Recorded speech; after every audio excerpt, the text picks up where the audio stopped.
case briefs, and so much more. LSData's got what you're looking for.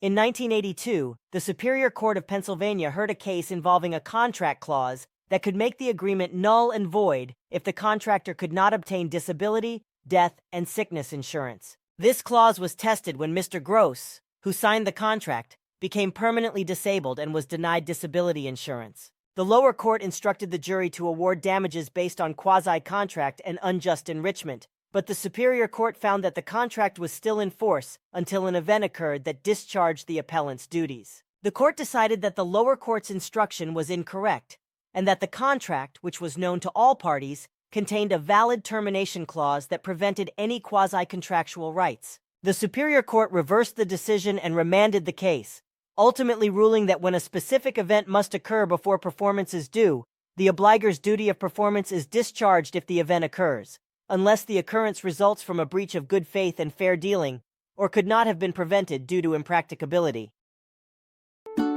Case briefs, and so much more.